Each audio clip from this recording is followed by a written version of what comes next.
Welcome to Case by Case. This is a podcast brought to you by Floyd Zadkovich. This is Calum, Cheyne. I'm Luke Zadkovich. Every episode, we read a case independently of each other. We jump on the podcast, we hit record. So what you get is our raw thoughts on that law. And we're super excited with some of the guests we've got coming up on future episodes. So keep an eye out. And if you like the podcast, all we'd ask is that you hit subscribe and share with your network. Okay, let's get into it. Let's do it.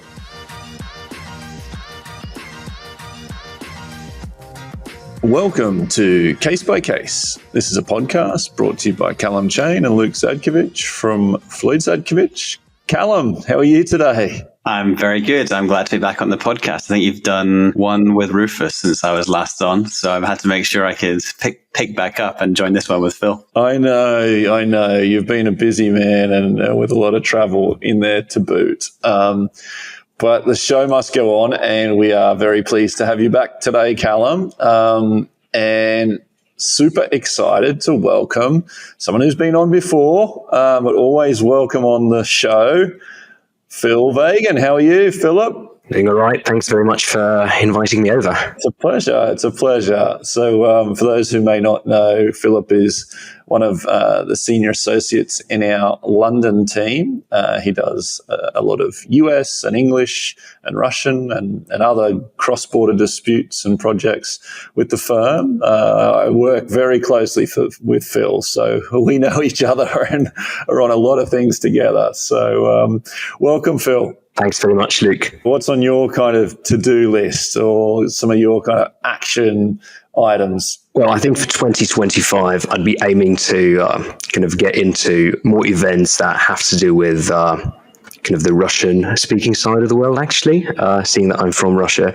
So I'm definitely going to focus more on attending more events that have to do with big international commercial arbitration disputes in that area, kind of CIS, ex-USSR countries, and hoping to expand the practice in that direction. Yeah, that's really interesting, Phil, because obviously, doing commodities and shipping and global trade related issues are kind of our bread and butter, and we do so much of that. But as a firm, we've really developed a leading practice in handling major complex disputes that are not just in the kind of maritime area, although today's case that we're going to talk about is very much a maritime case. And with what's happening in the world at the moment and potential changes in the state of affairs in Eastern Europe, I dare say that it's going to be an area to watch, and the one constant is probably change. So yeah, it's good to highlight, I think, your capabilities and our as a firm's capabilities in being able to advise on Russian law and our experience in handling matters in and around that part of the world and the CIS region.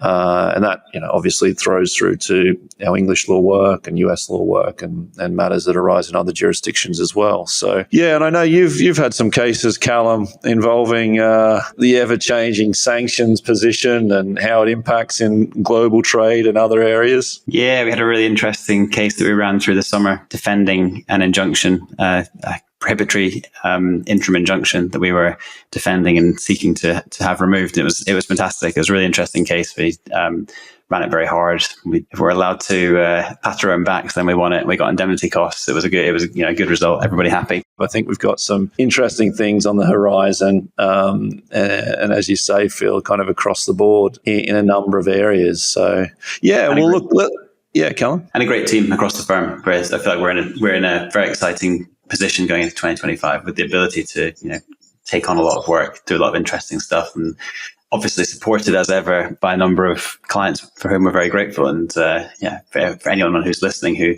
falls into that category, then I probably don't say it enough, but we are very, very grateful for the support and always have been since the firm started. Yeah, for sure. We had some new joiners of late. We've got some new joiners coming in. So, yeah, the team keeps growing, heading in the right direction. And, yeah, you're right, mate. It's pretty exciting thinking about the collection of people we've got together, kind of pulling in the same direction for next year.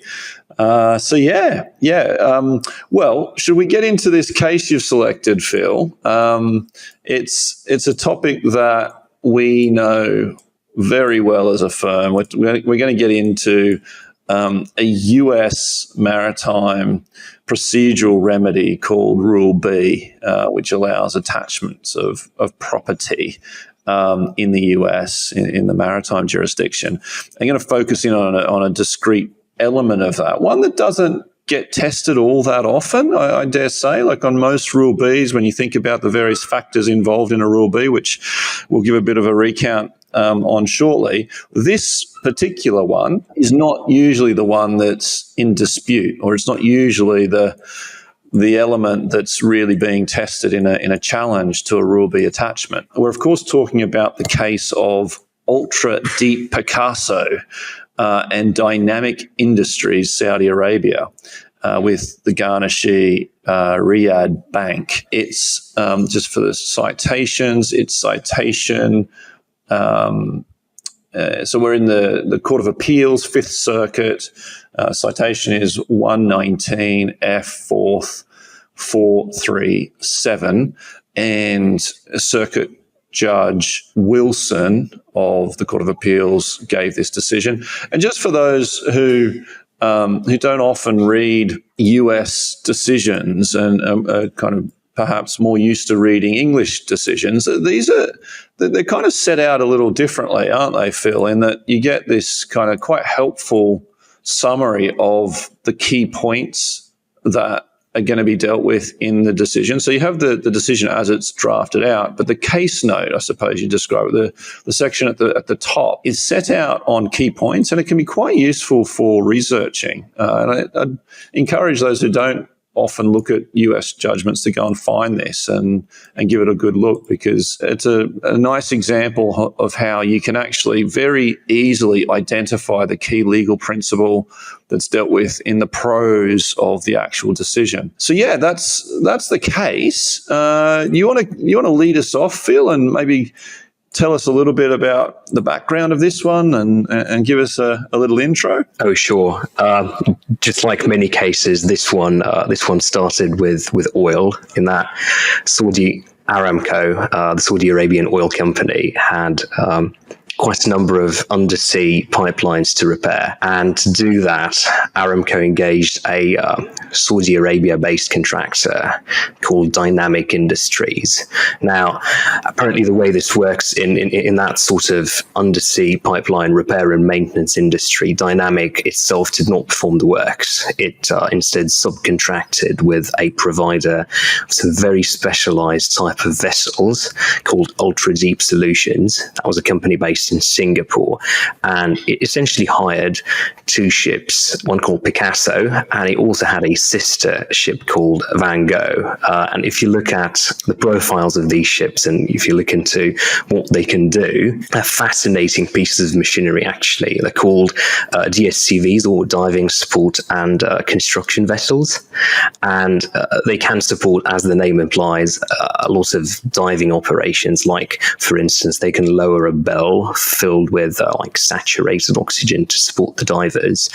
You can also launch ROVs, or remotely operated vehicles, which are underwater drones with cameras from them. They can even land helicopters, and they have like very specialized positioning systems that allow them to remove heavy pieces of underwater equipment, like pipeline pieces, whilst remaining stationary despite the swell and the currents. So works of art, these ships, essentially.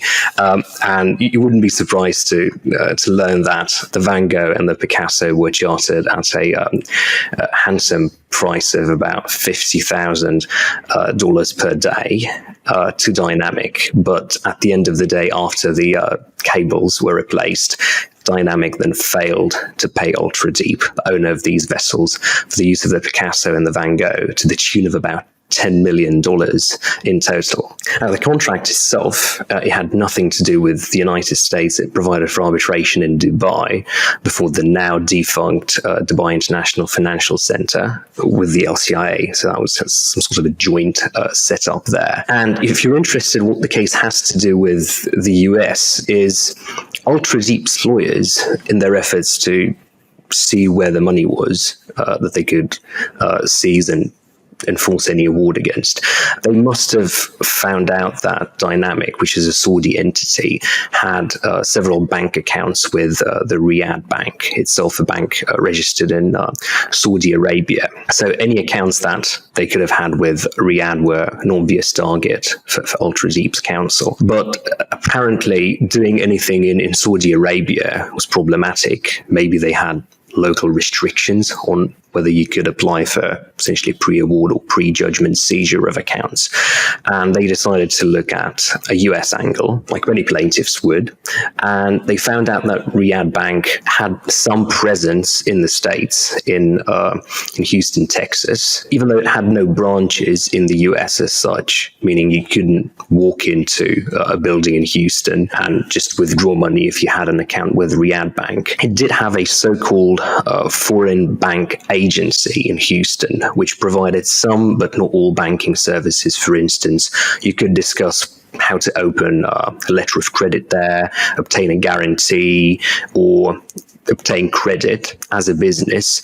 And in addition, Riyadh Bank went so far as to appoint a service of process agent in Houston.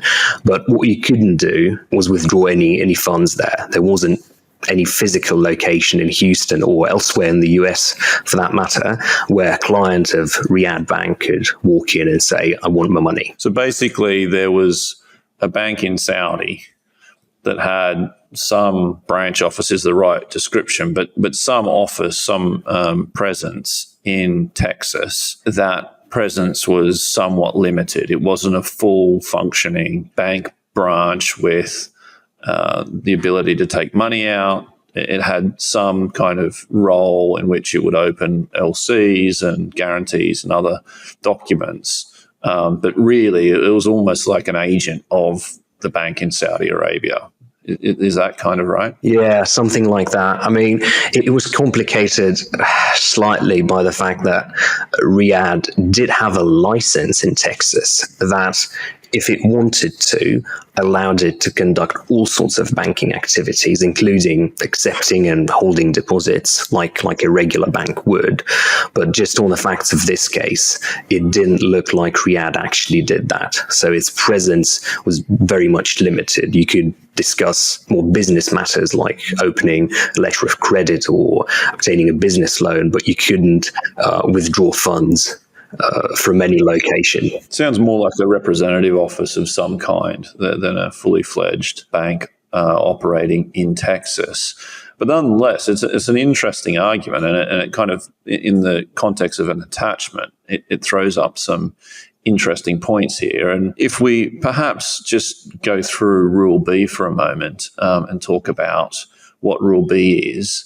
I just jumped on one more factual question there. You may covered this a little bit. Was it a Houston account that it opened up, or was the account opened in Riyadh? And it just happened that there was a branch, a kind of representative office of this bank in Houston? Well, that was one of the big questions of the case, because it doesn't look like there was any account in Houston or in the US for that matter. All of the accounts seem to have been located in Saudi Arabia, and what Ultra Deep's lawyers in the US tried to do in a very creative way is to use Rule B to serve the foreign bank agency that Riyadh Bank had in Houston and say, you are now subject to the power of the US court, therefore hand over anything that you have, even though the accounts are located outside of the US. Because a lot of banks will have that kind of representative office in the US. I know it didn't come down to a kind of floodgates question, but you would potentially open up a situation where the US could basically become a massive enforcement jurisdiction, I guess, almost as it was pre-Jaldi. If you could say that if you hold a bank account anywhere in the world, then if that bank has a representative office in the US, then you can go along to the US representative office and say, we need you to, we basically want to take security over assets that may be anywhere else in the world. You know, a German bank, which has a representative office in the US, and someone in Germany has an account through their local German branch. And you hop along to the bank in the US and say, well, actually, we'd like to we'd like security over that German bank account. It's a creative argument, but you can see how it's quite a stretch. Yeah, well, if you read the judgment, you'll see how the court really steers clear of addressing whether you can go after accounts like that in a blanket fashion. It's essentially whether the statute itself supports extraterritoriality, right? Some of the floodgates points were raised by counsel for dynamic solutions, actually, saying that there's no way that Rule B was intended to operate in an extraterritorial fashion like that, where by virtue of some agency presence in one place in the US, a massive international bank would open itself to essentially attachment of accounts, even though they may be located elsewhere. But what's interesting is the license that the bank had, correct me if I'm wrong, but at one point, and there was this discussion about it being clarified, like the actual license got clarified. I'm not sure whether that happened during the proceedings, prior to the proceedings, or how that kind of fit in temporal sense. But if that license had allowed deposits to be made and withdrawals to be received, then some of the principles in this decision would actually potentially open up an attachment in that very scenario you're talking about, Calum. It also cuts the other way as well. And we'll get into this with respect to some of the legal principles. But in New York, for example, there's quite a strong principle for banks or branches of banks to be considered as separate business entities, the separate business entity rule. And that was developed in large part for this type of reason, so that you couldn't go to the branch of a New York bank or some international foreign bank and serve it with attachment, whether under Rule B or some other form of attachment. What's interesting about this decision is it doesn't rest on a separate business entity analysis. And the separate business entity rule is not uniform across the US. It's looked at differently on a state-by-state basis. And as we will see here, the analysis of whether this bank could be served in Texas is actually subject to state law analysis. And so you look at the Texas law to see whether there's a separate business entity rule, whether there's an agency rule, how a bank is considered for the purposes of jurisdiction. And so I'm actually interested. Look, in this case, the attaching party were not successful, ultimately, giving the game away a bit, and the defendants prevailed. But I'm actually interested in the reverse, is that if you have a state where there is no separate business entity rule and the bank is allowing deposits to be made and withdrawn, maybe that's a rare occurrence, I'm not sure. But if that is the test in a particular state and a bank had a license, like it seems like this one did have a license at one point to allow them to do that, even though in practice they were not allowing deposits and withdrawals, that potentially does open up attachment on some of these foreign banks and also banks within the US, right? It's not just foreign banks, but banks that are located in one state going after them in a different state within the US. So that's exactly how I read it. And I thought there's actually potentially, although the attaching party loses this case, the way this judgment is framed and the reason that they lost gave me quite a lot of hope as someone who's normally on the attaching end of Rule B, that maybe there's some more questions at the very least to be posed to the US court system on what falls within and without outside Rule B. And before I get on to my other question on this, I think it's probably sensible to go back to where we were about 10 minutes ago before I interrupted, to explain the basics of Rule B, because my next question kind of relies on the basics being understood. Rule B is essentially, like stripped down to its very basics, is a security action that allows a plaintiff who has a facially valid maritime claim to try and attach property that's owned by their defendant that's located in the district where the particular US federal court sits. Now, in this case, Ultra Deep, the plaintiff here, had no difficulty whatsoever showing that its claim was really maritime. I mean, you hire out a couple of ships, that's quite salty. But it did struggle with showing that the property of Dynamic Industries was in fact located in the Southern District of Texas, where the court sat. I mean, Rule B overall can be used and is very frequently used to attach bank accounts and commercial debts owed to your defendant by third parties. And in these cases, the proper technical term is garnishment. It's not Rule B attachment, it's garnishment. And essentially what happened in this case, if we take a look at kind of the procedural position here, in the initial Rule B papers that Ultra Deep submitted without notice, without notifying any of the other parties, it made a, facially very simple argument. Look, Dynamic has bank accounts with Riyadh Bank, and Riyadh Bank is in some shape or form here in Houston, Texas. It's licensed to hold deposits in Texas, and therefore any accounts that Dynamic had with Riyadh Bank, even if they're located in Saudi Arabia, could be accessed because the bank itself is within the power of the US court. And it's interesting that the court at first granted that garnishment ex parte without hearing the other sides, but then the bank and Dynamic, both of them, they moved to vacate or essentially cancel the Rule B garnishment, saying that there was no property, there was no bank account that was actually located in the Southern District of Texas. So that how it kind of ties into the requirements of Rule B. You must show that there is some property there. And then the question is, well, how do you determine where a bank account is located? And I think the outcome of this case, where the attaching plaintiff, it failed in the first instance, because the Southern District of Texas vacated the attachment. They then appealed to the Fifth Circuit, and the Fifth Circuit essentially repeating the reasoning of the court below, but in slightly stronger terms, said we really don't think that there's a bank account here on these facts. This is the need to be found, the need for the assets to be found within the jurisdiction. Yeah, essentially. You've got this is it a 4-part test for a to 60 Rule B? Can you just take us through those four?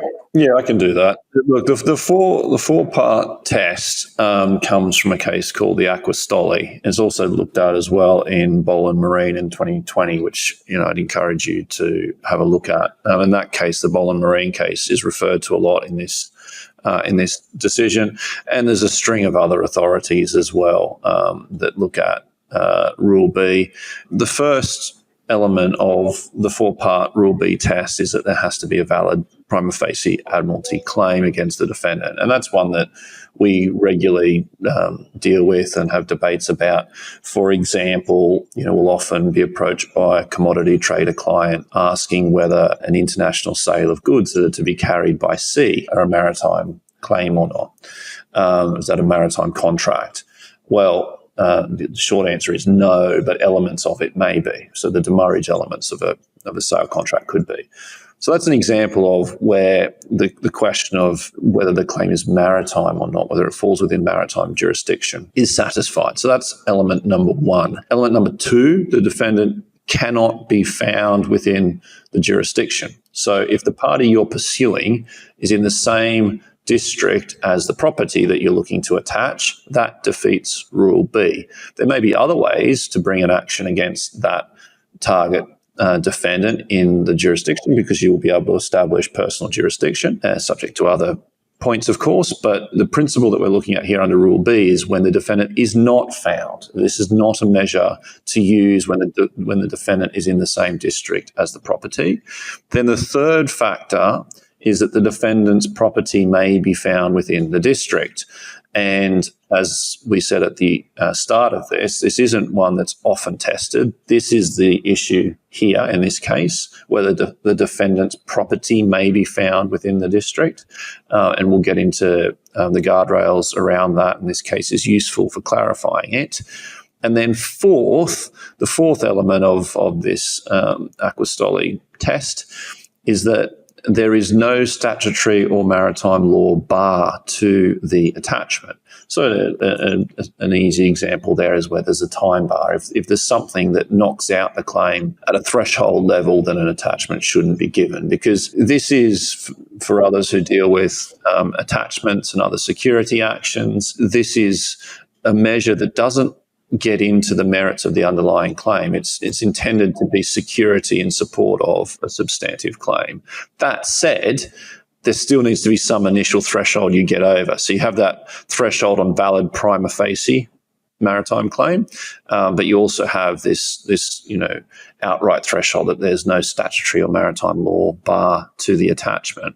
And so this case, as we said, looks at that third prong, whether the defendant's property may be found within the district. And just one point on that, guys, that I was interested in, and interested in your take on this. This case seems to make clear that you need to establish both that the garnishee is found within the district and that the thing, the res, is also found in the jurisdiction. And it's the second part of what I just said, the latter part, that the actual thing is in the district, the property is in the district, that this case focuses on. But I thought it's interesting that there's this dual requirement almost that comes out of this case, that you also need to establish in-person jurisdiction of the garnishee, as well as the location of the actual thing, the res. And that was something that I hadn't quite kind of focused on previously, I suppose, and thought what you made of that, Phil. Yeah, well, I think the starting point is when you are a creditor who is trying to attach or garnish debts that some other third party owes to your debtor, you typically start by filing the court papers where the debtor itself is located, because the basic rule is the debt follows the location of the debtor. So it's located where the court can exercise power over the debtor. But that works this way with regular commercial debts, even though a bank account is still a debt that the bank owes to its customer. In our sort of collective psyches, we do think of bank accounts as having a more palpable existence, right? You can say, I opened a bank account in Texas, right? You don't say, I just opened a bank account and it exists everywhere, even though it has no physical existence as such. And the court in this case, both the Southern District of Texas and then on appeal the Fifth Circuit, they drew that distinction between regular commercial debts, where it's enough to say, okay, the debtor is located here, we can exercise personal jurisdiction over them here, therefore the debt is here as well.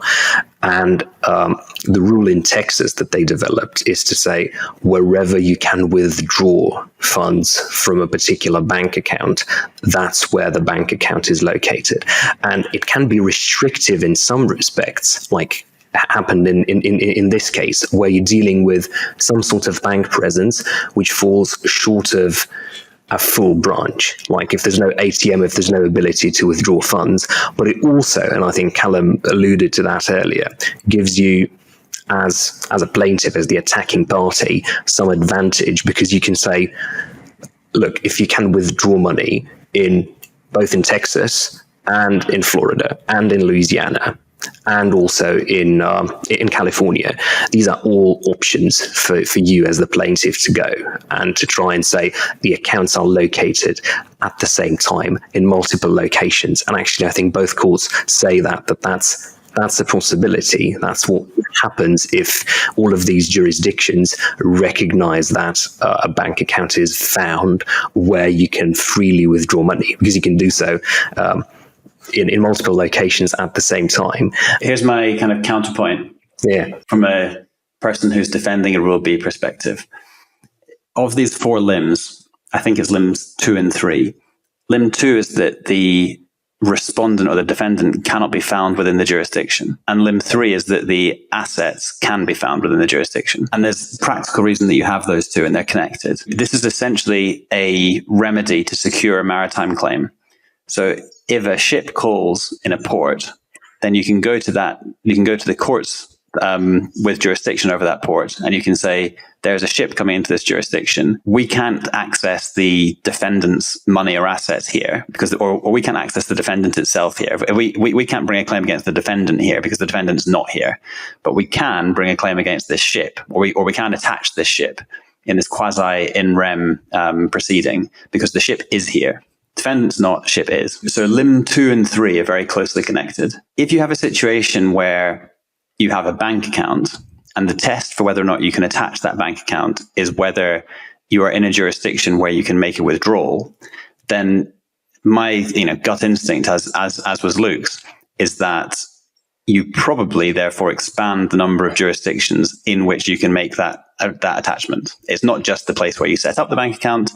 In your example, Phil, there could be a place where you can withdraw in New York, in California, in Ohio, in Texas, in South Carolina, in Florida. Suddenly you have all of these different options. It almost seems intuitively odd to me that if the defendant could be found in any of those, that you'd still get a Rule B attachment. Because the assets that you're going, the defendant is where the assets that you're going after are. If the defendant is in the jurisdiction of one of those places, if that makes sense.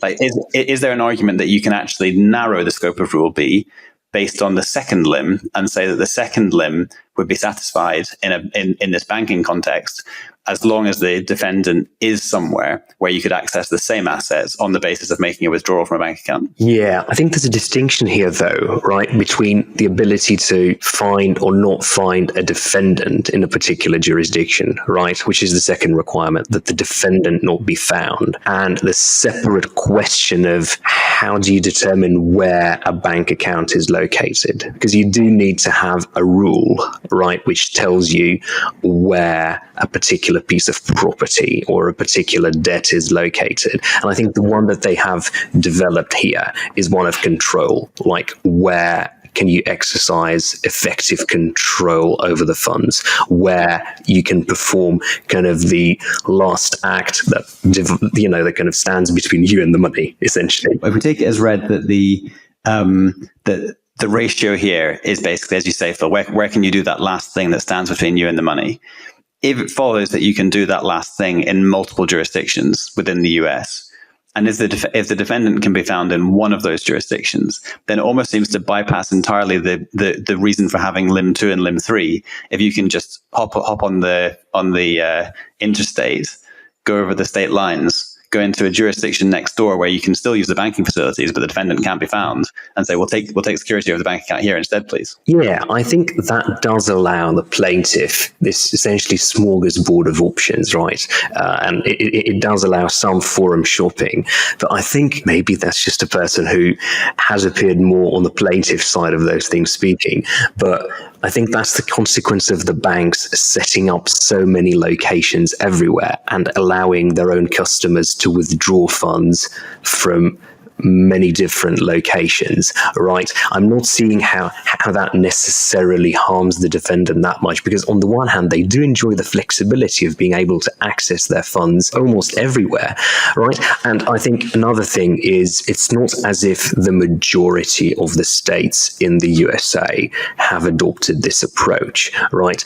Despite the fact that we're kind of throwing state names around here like Louisiana, Ohio, actually none of these two states have expressed kind of their view of which side of the fence they fall on, whether they embrace this approach that a bank account is located wherever you can access the money, or whether you should show that the bank account was opened in the state of Louisiana, for instance, because these are essentially the two kind of big competing approaches. One is developed by the courts in New York, saying in addition to showing that there is bank presence in New York, you must show that the very bank account was open in New York. And England, by the way, has the same rule here, and several other states in the Second Circuit and in the US Northeast, like Maryland, for instance, have that. By contrast, many states now are beginning to adopt this more kind of expansive rule, which the court in Ultra Deep approved, and the court in a previous decision in Boland Marine approved, saying wherever you can access that. And that's fair because you do get the flexibility of kind of being able to get your funds wherever. And the courts that follow that approach, for instance, in Michigan, in Florida, and in several other states, including big ones like Illinois, for instance, where Chicago is located, they have said it's artificial to kind of limit the plaintiff to just going where the bank account was located, where the defendant himself is not limited to withdrawing funds from that location alone. Yeah, can I add my 2 cents on this? I think there's 2 potential limits on this, as I could see this sitting against other decisions in the US. One is around what I mentioned before, and that is there's this reference to the garnishee needing to have personal jurisdiction as well as the thing being found in that state. And if that's right, then I can see on your point, Calum, guardrails being drawn around the garnishee being found in the state as well as the thing, right? And that's an area where I can see further development, and where, while this may seem like it's restrictive in this particular instance, but actually permissive in other instances, I think in those other instances, it may be narrowed around whether the garnishee is actually found in the same state as where the deposits can be taken in and out. That's one point. The other point, as I mentioned before, is on the separate business entity rule. So let's hypothetically say this was tested and taken up to the Supreme Court, and you had a split in authority, and you had a decision bubbling up from the Second Circuit, where New York is, that is strong on the separate business entity rule. That is based on a New York rule, admittedly, but you then had another circuit with a decision that's much more permissive, as on one view, the interpretation here that you could go to anywhere. So let's focus on US banks. Any US bank that has branches all over the place and serve attachments in any of those locations, irrespective of where the account was originally opened or the home office of that bank. If that kind of bubbled up from the Fifth Circuit, where we are in this decision, and you had a split in authorities, it would be quite an interesting decision. I suspect something like the separate business entity rule would develop. Until that time, though, I think it's well worth trying. Like I think on the basis of this decision, there's some really interesting attachments that you could try to bring if a bank is allowing deposits in and out in any particular district. It is a way maybe of getting around LIM too, where you've got, you don't want to go in one particular district because the defendant is there, but you can find that bank in a district somewhere else. So it's a really interesting decision in that respect. But my sense is that if I was arguing how to narrow this down the track, it would be around those kind of principles. I'm not sure it's right, though, if you thinking it through, the concept of the personal jurisdiction of the garnishee, and that the garnishee needs to be found in the same place as the res. And this was one of my main comments on this decision, because as you were explaining, Calum, the whole point of this procedure is that you're typically dealing with the maritime claim. It was developed because maritime property is so transient, it comes into the jurisdiction, it leaves the next day. And that's where it started. Obviously, it's developed over the years that you can go after any property in the US. The property itself doesn't need to be maritime in nature. It's only the underlying claim that needs to be maritime. But nonetheless, it developed from that rationale. And if you think of maritime property coming in and out of a jurisdiction. And remember, the way that this works is it's what's known legally as quasi-in rem jurisdiction. It's where you are finding a thing in the jurisdiction, within US territorial jurisdiction, and then using that thing to get in personam jurisdiction against a company or against a party. So rather than the party being found in the US, you're using the thing to draw in the party into the jurisdiction. That's, as we said, that second limb, the defendant's not found within the jurisdiction. So it's the thing that is the hook that pulls in the party, right? Why does it matter where the garnishee, so the party holding the thing, is, really? Like there are some things that I can imagine that, like pieces of property, that it might be unclear who actually holds it, or the garnish, like real estate, or a ship, or all sorts of things where it's quite a complicated analysis to say where is the garnishee of the piece of property that's come into the jurisdiction. So I find that suggestion, and as I haven't researched it or looked into it in detail, but just on a review of this decision, I find the principle that the garnishee also needs to be found within the jurisdiction and somewhat troubling. I understand the principle here about the thing needs to be there and why this case goes the way it does, but that suggestion there, and it's not unpacked in this decision, I find a little troubling. What do you guys, did you guys pick that up, or any thoughts on that? I think the court, actually both courts, both at first instance and on appeal, they try to steer clear of deciding that jurisdictional issue in relation to the garnishee. If you read it carefully, both of the opinions are framed in quite careful terms, like even if you show personal jurisdiction over the garnishee, you still have this problem with location of the bank account. And I think that may be an inescapable consequence of trying, on the one hand, to say we are still dealing with debts here, right? And if you garnish debts, you need to show personal jurisdiction over a garnishee in a regular kind of non-bank account context. But on the other hand, both courts were trying to say that the bank accounts are somehow still different. So here you have this new kind of additional requirement that you need to show that the bank account is also found in the district. I'd be interested to see how a case is resolved where that personal jurisdiction point becomes central. Like if it is admitted, for instance, that you can withdraw money from some sort of a bank office located in Texas, but it's not a full branch. It's not using all of the authority, for instance, that a full branch of the bank can have if it's limited in some further way. And then the bank would come in and say, well, you don't actually have personal jurisdiction over us. I think that's the scenario where that issue would come to fruition, so to speak, in the more kind of stark terms. Interesting. Yeah. I also had another point, which, maybe kind of looking to the future development of that.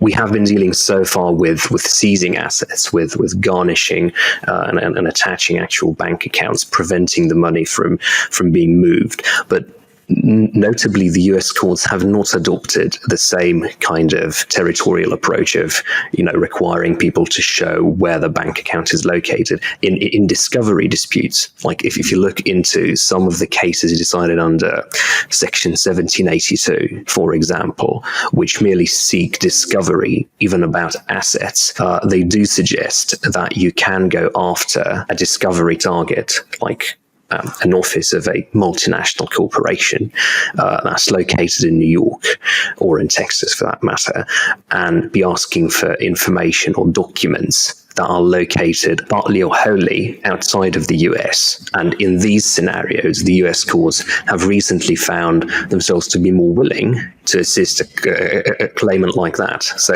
it doesn't look like they were, that constrained by territoriality concerns when it comes to obtaining information and documents as opposed to seizing assets. Yeah, it's a good point, Phil. It's a really good point. I think what that throws up is tension, if you like, which we've seen over many years, going back to something like the Jowdy decision, where Rule B was narrowed. Well, the definition of property was, for the purposes of Rule B, was narrowed so that you couldn't get an attachment over EFTs as the transfer passed through New York clearing banks anymore. That was a very good case to kind of show that there's this kind of tension between bank policy and not taking the shine off the USD, so to speak, where there's a high admin cost, or that, more importantly, I suppose, that international participants will not be as minded to use USD as they are if they think that their money is going to get attached as it passes through a New York clearing bank. And so you have kind of pro-banking policy come through in some of the decisions. Obviously, it's not premised on policy in that way, but it's an influence that comes through, and you see the banks sometimes, not in this case, but on that Jolly decision, for example, intervening in the decision and submitting amicus curiae briefs in support of the general banking position. So you have that on one side of the ledger, so to speak, and then on the other side, you have the US as such an active exporting, importing, trading nation with such a rich shipping history and big shippers with a lot of interest in making sure that they have attachment tools that they can use in maritime claims to seize assets as they are in the jurisdiction before they leave the jurisdiction. And, so you have kind of this pro-attachment, and by comparison to many other jurisdictions in the world, the US is one of the most pro-maritime attachment jurisdictions. We have clients regularly look to us when they're trying to find ways to attach things or get security for claims. Is there something we can do in the US? And lo and behold, often there is. Often it requires some creativity. That's what the plaintiffs tried to do in this case.